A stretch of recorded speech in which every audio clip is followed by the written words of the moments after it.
Assalamu alaikum everyone, this is Sakifa from Mesobein blog. This is the wedding blog part 2. আশা করি আমার part 1 ব্লগটা সবাই দেখেছেন। এটা হচ্ছে আমার পার্ট 2। ওই দিন ছিল আগদের কোনো ভিডিও আমার তেমনভাবে নেওয়া হয়নি, কারণ এটা ছেলেরা মসজিদে চলে যায় আর ওরা আমাদের জন্য খাবার নিয়ে চলে আসে।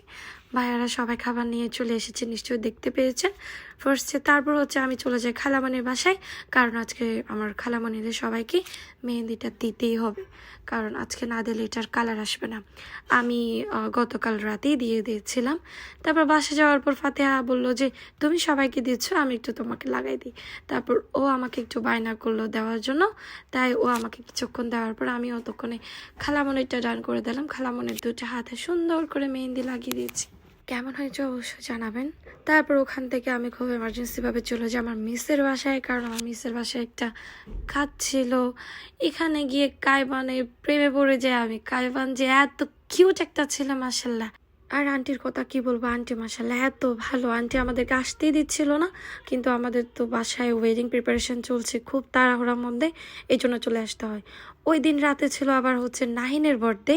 এর পরের দিন আর কি ওর বার্থডে ছিল, কিন্তু ঠিক 12টায় আমরা ওকে সারপ্রাইজ দিব বলে অনেক কিছু প্ল্যান করি। এত ওয়েডিং এর এত হ্যাসেলের মধ্যে আমরা নাহিনকে সারপ্রাইজ দিতে ভুলি নাই। আমি আর ইস্কার হচ্ছে ওর জন্য কেক নিয়ে আসি, দেন হচ্ছে বার্থডে গার্ল লেখা ওইটা নিয়ে আসি।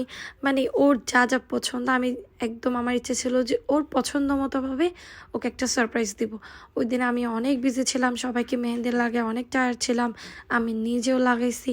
দেন সব কিছু করে ওর জন্য রাতে ঠিক 12টায় সারপ্রাইজ রেডি করি।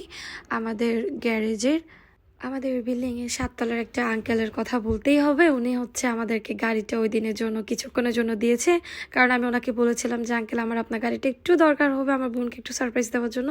উনি একদমই না করেনি, উনি বললো যে মা ঠিক আছে নাও। তারপর আমি গ্যারেজের নিচে অপেক্ষা করি ওর জন্য। বড়াপুকে বলে যে ওকে তুমি কিছু একটা বলে নিচে নিয়ে আসো। আমি ওর জন্য দাঁড়িয়েছিলাম অনেকক্ষণ।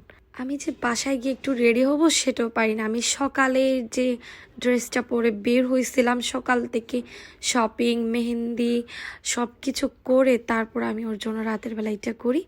ও তো একদম পুরো সারপ্রাইজড। ও বললো যে তোমরা আমাকে বলবা না, আমি একটা ড্রেসও পরে আসি নাই, আমাকে লাগতেছে কীরকম।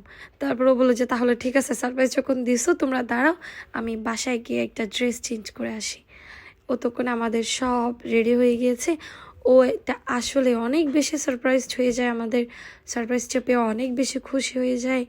আমি চাইলে ওর জন্য এই সারপ্রাইজটা উপরে বা ছাদে কোথাও রেডি করতে পারতাম, কিন্তু আমি চাইছিলাম যে ওর মনের মতো হোক। ও সবসময় এরকম একটা এই জিনিসটা দিয়ে ওর ডেতে দিত, স্টোরে দিত, বললো যে ইজ আই উইশ। তা আমি ওর উইশটা পূরণ করলাম, জাস্ট নাথিং এলস। আমাকে সবাই অনেক হেল্প করছে, আপুরা ভাইয়ারা এবং 7 তলার আঙ্কেলটা। ও তো সব কিছু পেয়ে, এতগুলা ফ্লাওয়ার্স বেলুন সব কিছু পেয়ে অনেক খুশি, কিন্তু বাসায় এসে দেখলাম যে বেলুন পেয়ে সানাফ আরও বেশি খুশি। ও এত সুন্দর করে খেলতেছিল বেলুন নিয়ে, ওর সাথে ইস্কারও কিছুক্ষণ খেলতেছে, অনেক জয় করছিল বেলুন নিয়ে। ও বুঝতে পারছে যে ওর মার বার্থডে আজকে, ওর মা তো নাহিন, তাই না। তারপর আমরা উপরে এসে সবাই মিলে কেকটা খেয়ে নিয়েছি।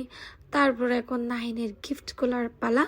ওকে হচ্ছে আপু কাইফাপুর জন্য ওর ফেভারিট লিপ গ্লাউজ অ্যান্ড হচ্ছে যে লাইনারগুলো পছন্দ করে এগুলো নিয়ে আসে, অ্যান্ড হচ্ছে চকলেটস দেই ওর একটা ফ্রেন্ড।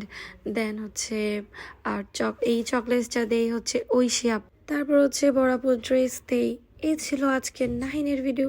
আর আমি তোকে সুন্দর একটা সারপ্রাইজ দিয়েছিলাম। নাহিন অবশ্যই আমাকে থ্যাংক ইউ দিয়ে যাবে আবার। আল্লাহ হাফিজ এভরিওয়ান।